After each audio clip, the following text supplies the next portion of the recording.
Ese wigeze wumva ushaka kureka ibintu byose?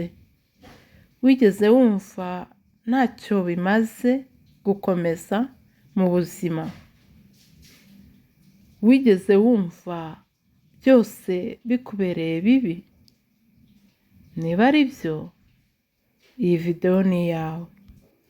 Hari igihe ubuzima bugeraho bukakugora cyane, ndetse mu mvugo y'abubu bukagucanga, ukagerageza inshuro nyinshi ariko bikanga bikakugora, ugakomeza guhura n'imbogamizi zituma utabasha gukomeza byoroshye.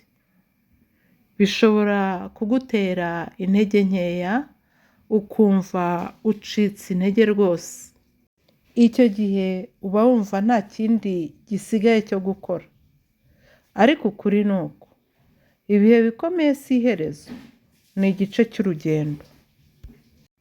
Abatsinze bose banyuze mu bihe bikomeye, ariko ntibacitse intege. Nagira ngo nkubwire ngo nturekure uyu munsi, ejo hawe ni heza, kuko nta joro ridacya, nta n'imvura idahita. Imana ni nyir'ibihe. Waba wumva uri wenyine? Oya, sibyo. Ikibazo si uko ibintu byakugoye, byakuruhishe, ahubwo ikibazo ni icyo uhitamo gukora nyuma y'aho ibintu bikugoye. Reka dutekereze umuntu ushaka gutsinda mu buzima. Yagerageje inshuro nyinshi, 5, 6, 7, ariko zose ziranga. Abantu batangira kumuseka bavuga bati ntazabishobora. Aramutse ahagaze ku nshuro ya 5, ya 6, ntiyamenya yuko iya 7 ashobora kubona intsinzi. Nyamara tujya ducika intege igihe intsinzi yacu itwegereye. Nubwo ibintu bigenda nabi, hari uwakureba akakubwira ati ndi kumwe nawe.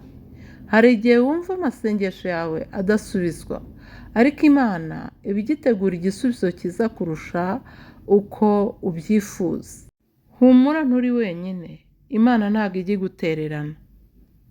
Intsinzi mu buzima isaba kwihangana. Wifuza gutsinda? Reka nkubwire ibanga rimwe.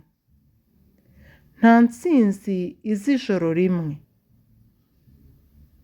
Abantu benshi barekura kare kandi bari hafi yo kugera hafi y'aho intsinzi yabo iri.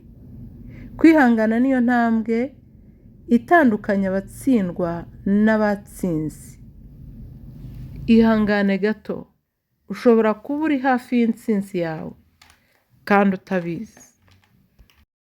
Kwihangana si ukutagira intege nke, ahubwo ni ugukomeza nubwo bigoye.